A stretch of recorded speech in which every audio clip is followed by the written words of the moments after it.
আসসালামু আলাইকুম প্রিয় শিক্ষার্থী, আজকের ক্লাসে থাকছে প্রোনাউন রেফারেন্স। একদম মনোযোগ দিয়ে ক্লাসটা করো, ইনশাআল্লাহ অবশ্যই তুমি ক্লিয়ার হয়ে যাবা। প্রত্যেকটা ক্লাস ধারাবাহিকভাবে করবা, তাহলে বুঝতে তোমার জন্য সুবিধা হবে। আর আজকের যে ক্লাসটি নিচ্ছি এটা হচ্ছে আমার লেকচার বইটি থেকে। যেহেতু ইংলিশ সেকেন্ড পেপার ক্লাস, এটা হচ্ছে আমার ইংলিশ সেকেন্ড পেপার লেকচার বুক। আর এই বইয়ের আজকে পেজ নাম্বার হচ্ছে 82। পেজ নাম্বার 82 তে গেলে তুমি এই টপিকটি পেয়ে যাবা। ওকে, তো মনোযোগ দিয়ে ক্লাসটা করো, ইনশাআল্লাহ অবশ্যই তুমি ক্লিয়ার হয়ে যাবা। প্রোনাউন রেফারেন্স, দেখো প্রোনাউন রেফারেন্স খুবই গুরুত্বপূর্ণ একটি টপিক। নিম্নোক্ত নিয়মগুলো ভালোভাবে বুঝে পড়লে এইচএসসি তে 5 আউট অফ 5 পাওয়া সম্ভব ইনশাআল্লাহ, এবং একই সাথে ইউনিভার্সিটি অ্যাডমিশন ইংলিশে ভালো করতে পারবো। এই প্রোনাউন রেফারেন্স টপিকে প্রথমেই দেখব হচ্ছে আমরা ক্লাসিফিকেশন অফ প্রোনাউন। খুব ভালো করে মনোযোগ দিয়ে বুঝো। প্রোনাউনকে প্রধানত 8 ভাগে ভাগ করা হয়েছে, যথা এখন 8টা দেখো এখানে দেওয়া আছে। দেখো নেম অফ প্রোনাউন, অর্থাৎ এগুলো হচ্ছে প্রোনাউন, কি কি প্রোনাউন আছে সেগুলো এক্সাম্পল এখানে দেওয়া আছে এবং ফাংশন এখানে দেওয়া আছে। আচ্ছা, নেম অফ প্রোনাউন এক নাম্বারটা হচ্ছে পার্সোনাল প্রোনাউন। পার্সোনাল প্রোনাউন কি? যেমন I, we, you, he, she, it, they, etc, এগুলো হচ্ছে পার্সোনাল প্রোনাউন। যেসব প্রোনাউন ব্যক্তি বা বস্তুর নামের পরিবর্তে ব্যবহৃত হয় তাদেরকে পার্সোনাল প্রোনাউন বলে। আশা করি ক্লিয়ার হয়েছে, খুব সুন্দর করে বোঝার চেষ্টা করো। 2 নাম্বারটা দেখো, ডেমনস্ট্রেটিভ প্রোনাউন। ডেমনস্ট্রেটিভ প্রোনাউন কি? দিস, দ্যাট, দিস, দোজ, এই চারটা হচ্ছে ডেমনস্ট্রেটিভ। দিস, দ্যাট হচ্ছে সিঙ্গুলার এবং দিস, দোজ হচ্ছে প্লুরাল। এগুলো আমরা যখন প্র্যাকটিস করব এক্সাম্পল দিয়ে তখন আরো ভালো করে ক্লিয়ার হয়ে যাবে ইনশাআল্লাহ। দেখো বিশেষভাবে কোনো নাউনকে নির্দেশ করে। তারপর 3 নাম্বারটা হচ্ছে ইন্টারোগেটিভ প্রোনাউন। ইন্টারোগেটিভ প্রোনাউন কি? দেখো ডাব্লিউএস ওয়ার্ড দিয়ে শুরু হয়েছে ইন্টারোগেটিভ প্রোনাউন গুলো, যেমন কি who, whom, whose, which, what, where, when, how, এগুলো কি ইন্টারোগেটিভ প্রোনাউন। দেখো কিভাবে আমরা বুঝবো বা কিভাবে এর কাজ কি। এগুলো বাক্যের শুরুতে বসে প্রশ্ন করার জন্য ব্যবহৃত হয়। তাহলে বাক্যের শুরুতে বসে প্রশ্ন করার জন্য ব্যবহৃত হয় এই ইন্টারোগেটিভ প্রোনাউন গুলো। 4 নাম্বারটা দেখো রিলেটিভ প্রোনাউন, যেমন কি হু, হুজ, হুম, হুইচ, দ্যাট, এগুলো কি রিলেটিভ প্রোনাউন।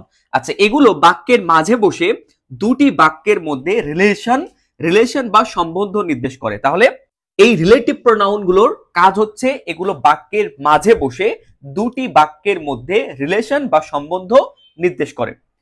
5 নাম্বারটা দেখো ইনডিফিনিট প্রোনাউন। আচ্ছা, ইনডিফিনিট মানে আমরা কি যে ইনডিফিনিট মানে হচ্ছে অনির্দিষ্ট। তাহলে ইনডিফিনিট প্রোনাউন মানে হচ্ছে অনির্দিষ্ট যে প্রোনাউন গুলো আছে, যেমন any, one, anyone, some, someone, no one, anybody, all, somebody, nobody, many, everyone, এগুলো দিয়ে অনির্দিষ্ট করে বোঝায়। যেহেতু ইনডিফিনিট প্রোনাউন তাই এগুলো কি অনির্দিষ্ট প্রোনাউন। ওকে, উক্ত প্রোনাউন গুলো কোনো অনির্দিষ্ট ব্যক্তি বা বস্তুকে বোঝায়। 6 নাম্বার পয়েন্টটা দেখো, 6 নাম্বারটা কি? Distributive pronoun. It's, every, either, neither, এগুলো হচ্ছে ডিস্ট্রিবিউটিভ প্রোনাউন। এই প্রোনাউন গুলো দুই বা ততোধিক ব্যক্তি বা বস্তুর প্রত্যেককে পৃথকভাবে বোঝায়। তারপরে 7 নাম্বারটা খেয়াল করো, রিফ্লেক্সিভ প্রোনাউন। যেমন কি রিফ্লেক্সিভ বলতে এই যে সেলফ বা সেলফস, এই যোগে যেগুলো হয়ে থাকে। দেখো রিফ্লেক্সিভ প্রোনাউন কি? Myself, yourself, yourselves, ourselves, himself, herself, themselves. যখন দেখবে এগুলো সিঙ্গুলার হবে, সিঙ্গুলার বোঝালে এল এফ হবে, সেলফ। সিঙ্গুলার যখন হবে তখন হবে সেলফ। খেয়াল করে দেখো, মাই সেলফ, মাই কি একজনকে বোঝাচ্ছে, এই জন্য সেলফ। ইয়োর সেলফ যখন সিঙ্গুলার বোঝাবে তুমি একজন তখন হবে কি ইয়োর সেলফ। আর যখন তোমরা প্লুরাল বোঝাবে তখন হবে সেলফস, ভিইএস হবে। ওকে, যেমন আওয়ার সেলফস, আওয়ার মানে কি আমাদের, তাহলে আওয়ার হচ্ছে প্লুরাল, প্লুরাল হলে হবে কি ভিইএস, সেলফস। সিঙ্গুলার হলে যেমন হিম, তাকে, তাহলে হিম সেলফ, সিঙ্গুলার হলে সেলফ। ওকে, এগুলো সেলফ, সেলফ বা সেলফস যোগে গঠিত হয়। তাহলে সেলফ এবং সেলফস কোথায় বসে? সিঙ্গুলার হলে সেলফ বসে আর প্লুরাল হলে সেলফস বসে। ওকে, 8 নাম্বার, এটা হচ্ছে লাস্ট, সেটা রিসিপ্রোকাল প্রোনাউন। খেয়াল করো, each other, one another, each other, one another, এটা হচ্ছে রিসিপ্রোকাল প্রোনাউন। আচ্ছা, এই প্রোনাউন গুলো দুই বা ততোধিক ব্যক্তি বা প্রাণীর মধ্যে পারস্পরিক সম্পর্ক বোঝায়। ওকে, তো আমরা এখন যে 8 প্রকার আমাদের যে প্রোনাউন আছে এটা আমরা আশা করি ক্লিয়ার হয়ে গিয়েছি। প্রোনাউন রেফারেন্সে যা যা পরিবর্তন করতে হয়, নাউন টু নাউন পরিবর্তন করতে হয়, অথবা নাউন টু প্রোনাউন পরিবর্তন করতে হয়, অথবা প্রোনাউন টু প্রোনাউন পরিবর্তন করতে হয়, অথবা প্রোনাউন টু নাউন পরিবর্তন করতে হয়। দেখো, প্রোনাউন রেফারেন্সের সার্বিক ভুল সমূহ, যে সকল ক্ষেত্র সমূহে প্রোনাউন রেফারেন্সের ভুল দেওয়া থাকে তা হলো, অর্থাৎ কি কি ভুল থাকতে পারে। দেখো, এক নাম্বার পয়েন্টটা দেখো, পার্সন এবং নাম্বার সংক্রান্ত ভুল, অর্থাৎ পার্সনের ভুল দেওয়া থাকতে পারে অথবা নাম্বার সংক্রান্ত ভুল থাকবে বা থাকতে পারে। এটাকে আমার কি করতে হবে? কারেক্ট করতে হবে। তারপর দুই নাম্বারটা দেখো, জেন্ডার সংক্রান্ত ভুল। তিন নাম্বারটা হচ্ছে প্রোনাউন এর কেস সংক্রান্ত ভুল। প্রোনাউনের কেস বলতে কি, দেওয়া আছে সাবজেক্টিভ কিন্তু হবে সেই জায়গাটা অবজেক্টিভ। ওকে, দেওয়া আছে পজিটিভ কিন্তু হবে সেখানে সাবজেক্টিভ। এই যে প্রোনাউন কেস সংক্রান্ত যে ভুলগুলো দেওয়া থাকবে, এগুলো আমাদের সঠিক ফর্ম করতে হবে। তারপর চার নাম্বারটা হচ্ছে নাউন সংক্রান্ত ভুল। এই ভুলগুলো সাধারণত আমাদের প্রশ্নে থাকে, এই ভুল থেকে আমাদের কি করতে হবে? কারেক্ট ফর্ম করতে হবে। ওকে, এবার খেয়াল করো এক নাম্বারটা, পার্সন এবং নাম্বার সংক্রান্ত ভুল। এই ভুলগুলো কিভাবে থাকে এবং কিভাবে আমরা সলভ করব সেটা ভালো করে খেয়াল করো। আচ্ছা, এক্ষেত্রে সেন্টেন্স বা প্যাসেজের মধ্যে পার্সন, পার্সন কি কি? ফার্স্ট পার্সন হতে পারে, সেকেন্ড পার্সন অথবা থার্ড পার্সন। পার্সন হচ্ছে তিন প্রকার, এই যে first person, second person, third person. এবং নাম্বারের সিঙ্গুলার বা প্লুরাল, নাম্বার বলতে কি, এটা সিঙ্গুলার নাম্বার নাকি প্লুরাল নাম্বার, এটা ভুল থাকতে পারে। সিঙ্গুলার প্লুরাল সংক্রান্ত ভুল দেওয়া থাকে। প্রোনাউন রেফারেন্স বা অ্যান্টিসিডেন্ট অনুসারে প্রোনাউনের সিঙ্গুলার বা প্লুরাল ফর্ম সঠিক করে লিখতে হয়। তাই নিম্নোক্ত শখটি খুব ভালোভাবে বুঝে বুঝে মনে রাখা জরুরি। তাহলে এই শখটা কিন্তু অবশ্যই অবশ্যই আমার খুব ভালো করে মনে রাখতে হবে। এই শখটা কিন্তু ভেরি ইম্পর্টেন্ট, খুবই গুরুত্বপূর্ণ একটা শখ। ওকে, সেটা হচ্ছে কি, পার্সন থাকবে এবং এই পার্সনের সিঙ্গুলার ফর্ম কি হবে এবং প্লুরাল ফর্ম কি হবে, এবং ওইটার সাবজেক্টিভ ফর্ম কি, অবজেক্টিভ ফর্ম কি, ওই যে কেজের পরিবর্তন যেটা বলছিলাম, সাবজেক্টিভ, অবজেক্টিভ, রিফ্লেক্সিভ এবং পজেসিভ, এই ফর্মগুলো অবশ্যই অবশ্যই ভালো করে মনে রাখতে হবে। শখটা খুব ভালো করে বুঝো। পার্সন, সিঙ্গুলার এবং প্লুরাল। পার্সন কি, প্রথমে দেখবো ফার্স্ট পার্সন, তারপরে সেকেন্ড পার্সন, তারপরে থার্ড পার্সন। ফার্স্ট পার্সন কি? ফার্স্ট পার্সন হচ্ছে আই। ফার্স্ট পার্সন বলতে যেখানে আমি থাকবো, এই আমি থাকলে সেটা হলো first person. First person I, I মানে কি আমি, এটা হচ্ছে সিঙ্গুলার। দেখছো সিঙ্গুলারে ঘরে সিঙ্গুলার, প্লুরালে ঘরে প্লুরাল। তাহলে আই হচ্ছে আমি, এটা সিঙ্গুলার, তাহলে আই সিঙ্গুলার, ফার্স্ট পার্সনে প্লুরাল কি, উই, আমরা। আই হচ্ছে আমি, উই হচ্ছে আমরা।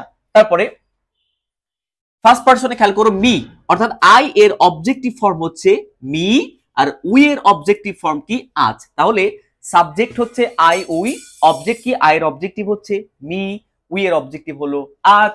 এবার আই এর বা আই মি এটার পজিটিভ ফর্ম কি, মাই, আর উই আজ এর পজিটিভ ফর্ম হলো আওয়ার। মাই সেলফ, এই যে I me my, my self হচ্ছে রিফ্লেক্সিভ প্রোনাউন, উই আজ আওয়ার, আওয়ার সেলফস হচ্ছে রিফ্লেক্সিভ প্রোনাউন। তাহলে খেয়াল করে দেখো, সেলফ এবং সেলফ, সেলফস যেটা বলছিলাম, এখন কি মিল পেয়েছো? দেখো আই মি মাই, এটা আই কি সিঙ্গুলার না, তাহলে সিঙ্গুলার হলে হয় মাই সেলফ, সেলফ যুক্ত হয়। আর উই কি, আমরা প্লুরাল, এই জন্য সেলভস, ভিইএস যুক্ত হয়ে থাকে। ওকে, এটা হলো ফার্স্ট পার্সন গেল। এবার আসো সেকেন্ড পার্সন। সেকেন্ড পার্সন কি, ইউ ইয়োর, এটা হলো সেকেন্ড পার্সন। সেকেন্ড পার্সন দেখো, এটা হচ্ছে কি সিঙ্গুলার, ইউ মানে তুমি, আর ইউ সাবজেক্টিভ হলো তোমরা, প্লুরাল। তাহলে you subjective, you subjective, you হচ্ছে সিঙ্গুলার তুমি, আবার ইউ হচ্ছে প্লুরাল তোমরা। তাহলে ইউ সিঙ্গুলার হতে পারে আবার প্লুরাল হতে পারে। ইউ সিঙ্গুলার হলে হবে তুমি, আর প্লুরাল হলে হবে তোমরা। ওকে, এই ইউ হলো সাবজেক্টিভ আবার অবজেক্টিভ দুইটাই। এবার ইয়োর, ইয়োর কি, ইয়োর হচ্ছে পজেসিভ, ইয়োর হচ্ছে পজেসিভ, ইউ ইয়োর, আর এখানেও দেখো ইউ ইয়োর। তারপর ইয়োর সেলফ, ইয়োর সেলফ যেহেতু এটা সিঙ্গুলারের ঘর, এই জন্য ইউ এর সিঙ্গুলার ফর্ম যদি হয় তাহলে ইয়োর সেলফ, এই যে S E L F, self. Okay, আর ইউ এটা যদি প্লুরালের ঘর, ইউ এর প্লুরাল ফর্ম হবে সেলভস, ভিইএস। বুঝতে পেরেছো? Okay, very good. এবার খেয়াল করো থার্ড পার্সন। তাহলে ফার্স্ট পার্সন এবং সেকেন্ড পার্সন আশা করি ক্লিয়ার হয়ে গিয়েছো। এবার হচ্ছে আমাদের থার্ড পার্সন। থার্ড পার্সন কি কি দেখো, হি, শি, ইট। আচ্ছা, এটা কিন্তু সিঙ্গুলারের ঘর, তাহলে এখানে যা আছে সব হলো সিঙ্গুলার। এটা প্লুরালের ঘর, এখানে যা আছে সব হলো প্লুরাল ফর্ম। ওকে, তাহলে হি মানে সে, এটা ছেলের ক্ষেত্রে বোঝায়, আর শি হচ্ছে এটাও সে, এটা মেয়ের ক্ষেত্রে বোঝায়, আর ইট হচ্ছে কি সাধারণত বস্তুর ক্ষেত্রে বোঝায় ইট। আচ্ছা, এটা সিঙ্গুলার। এগুলো প্লুরাল ফর্ম কি? দে। দে মানে কি? তারা, প্লুরাল বুঝাবে। হি এর অবজেক্টিভ কি? হিম। শি এর অবজেক্টিভ কি? হার। ইট এর অবজেক্টিভ ইট। এবার দেখো দে, দে এর অবজেক্টিভ কি? দেম। তারপরে দেখো হি সাবজেক্টিভ, হিম অবজেক্টিভ, হিজ হলো পজেসিভ, শি হার, হার হলো পজেসিভ, ইট ইট ইটস হলো পজেসিভ। এইটা কিন্তু ভালো করে মনে রাখবা যে ইটের সাথে যখন সরাসরি এস যুক্ত করা হয় তখন সেটা পজেসিভ ফর্ম হয়ে যায়, আর কমা অ্যাপোস্ট্রফি কমা এস দিলে কিন্তু সেটা ইট ইজ হয়ে যায়। এটা কিন্তু ভুল করা যাবে না। যেমন I T apostrophe comma S, এটা মানে কিন্তু ইট ইজ, ইহা হয়, ইহা হয়, এই ইট ইজ হবে না, কিন্তু এখানে ইটের সাথে সরাসরি এস যুক্ত করলে এটা হয়ে যাবে পজেসিভ ফর্ম। এবং এখানে পজেসিভ কি? দেয়ার, দে, দেম, দেয়ার। এবার খেয়াল করো ওই যে রিফ্লেক্সিভ সেলফ যুক্ত, দেখো হি থাকলে হিমসেলফ, শি এর পজেসিভ, হি এর রিফ্লেক্সিভ ফর্ম হলো হিমসেলফ, শি এর রিফ্লেক্সিভ ফর্ম হলো হারসেলফ, ইট এর রিফ্লেক্সিভ ফর্ম হলো ইটসেলফ। এবার দেখো দে এর রিফ্লেক্সিভ ফর্ম কি? দেমসেলভস। দেমসেলভস কেন হয়েছে? কারণ দে, দে তো প্লুরাল, দে তারা, তাহলে এটা প্লুরাল যেহেতু তাহলে S E L V E S, selves, plural হলে সেলফস হয়ে যাবে। ওকে, আশা করি তোমরা এই পর্যন্ত ক্লিয়ার হয়েছো। শখটা খুব ভালো করে, খুব খুব খুব ভালো করে তোমার মনে রাখতে হবে। Subjective, objective, possessive, reflexive. Okay, first person, second person, third person, এই শখটা খুবই ইম্পর্টেন্ট একটা শখ। আরো খেয়াল করে দেখো সিঙ্গুলার, প্লুরাল। ওয়ান, ওয়ান কি? সিঙ্গুলার, একটা। ওয়ান এর প্লুরাল ফর্ম হচ্ছে দে। দিস মানে এটা, এই দিস এর প্লুরাল ফর্ম হচ্ছে দিজ, অর্থাৎ এইগুলো। দ্যাট, ওইটা, এই দ্যাট এর প্লুরাল ফর্ম হলো দোজ, ওইগুলো। ওকে, তাহলে এই সিঙ্গুলার প্লুরাল। এবার আমরা দেখবো এখান থেকে যে এক্সাম্পল আমাদের পরীক্ষায় কিভাবে আসতে পারে এবং কিভাবে আমাদের সলভ করতে হবে, কিভাবে ভুল দেওয়া থাকে আমরা কিভাবে কারেক্ট করব সেটা আমরা এখন দেখিনি। খেয়াল করে দেখো 779 নাম্বার এক্সাম্পলটা ভালো করে খেয়াল করো। তুষার গেভ মি দিস বুকস। আচ্ছা, তুষার গেভ মি, তুষার আমাকে দিয়েছিল দিস বুকস। একটু ভালো করে খেয়াল করো তো, এখানে বুকসটা কিন্তু প্লুরাল ফর্ম আছে, books noun S by S যুক্ত করা আছে, বুকস। তাহলে এই জায়গাটায় আমার কি ভুল আছে? এই জায়গাটা দিস আছে, দিস। আচ্ছা, দিস বুকস হবে কি? খেয়াল করে দেখো তো, এই প্লুরালের ফর্মে কি আছে? দিস নাকি দিজ? এই দিস কিন্তু প্লুরাল, তাহলে বুকস হচ্ছে প্লুরাল, তাহলে অবশ্যই এই দিসটা কিন্তু এখানে বসবে না। দিস হচ্ছে সিঙ্গুলার, দেখছো সিঙ্গুলারের ঘরে কিন্তু দিস, আর এখানে আছে বুকস প্লুরাল, তাহলে সিঙ্গুলার এবং প্লুরাল মিলছে না। এখানে হবে দিস বুকস, অর্থাৎ এই দিস না বসে এখানে বসবে এই দিজ, অর্থাৎ এইটা আমাদের ভুল আছে। এখানে সঠিক উত্তর হবে আমাদের T H E S E, these, these books, এই বইগুলো। ওকে, আচ্ছা তারপর দেখো I have bought these laptop. এবার দেখো উল্টা হয়ে গেছে এখানে, কেমন দেখো, ল্যাপটপ কিন্তু এখন সিঙ্গুলার নাউন আছে, ল্যাপটপ সিঙ্গুলার, বাট এই দিস কিন্তু এখন প্লুরাল হয়ে গেছে, দেখছো দিস কিন্তু প্লুরালে ঘরে, বাট পরে ল্যাপটপ হচ্ছে কি সিঙ্গুলার ফর্ম আছে, তাহলে এখানে ভুল আছে। এই দিস কিন্তু এখানে আর বসবে না, এই দিজ আর এখানে সিঙ্গুলার হবে হচ্ছে T H I S, this হয়ে যাবে সিঙ্গুলার, তাহলে দিস ল্যাপটপ হবে। আর এখানে ছিল কি উপরেরটা দিজ, দিজ বুকস, এই বইগুলো। Okay, we myself did the work. এখানে উই কি? উই হচ্ছে আমরা, একটু আগে যেটা তোমাদের বলেছিলাম, এই সবটা মনে রাখতে খুব ভালো করে। আচ্ছা, উই কি? আমরা। উই এর সাথে কি মাইসেলফ হবে? মাইসেলফ, উই এর সাথে কি ছিল বলতো? উই এর রিফ্লেক্সিভ ফর্ম কি?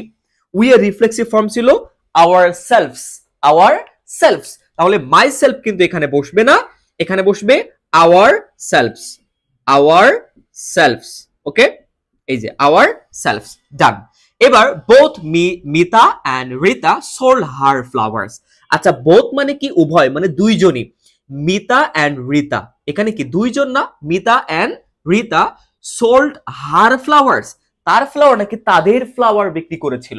দেখো বোথ মিতা এন্ড রিতা, মিতা এবং রিতা দুইজনই বা উভয়ে সোল্ড বিক্রি করেছিল হার ফ্লাওয়ার্স, তার ফুলগুলো হবে না, এখানে হারের এই জায়গাটায় ভুল আছে, এই হারের এখানে হবে দেয়ার, কারণ মিতা এবং রিতা কিন্তু এখানে দুইজন আছে, সো এখানে কি বসবে?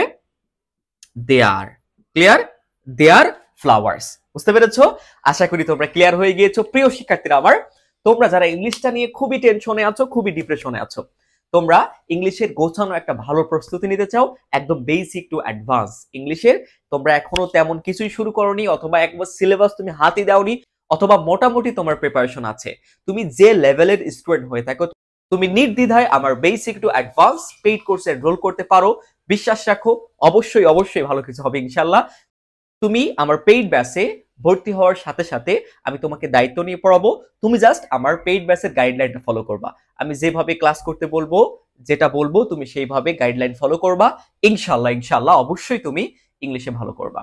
তো প্রিয় শিক্ষার্থীরা, আজকে এই পর্যন্তই। দেখা হচ্ছে আগামী কোনো ক্লাস ইনশাল্লাহ।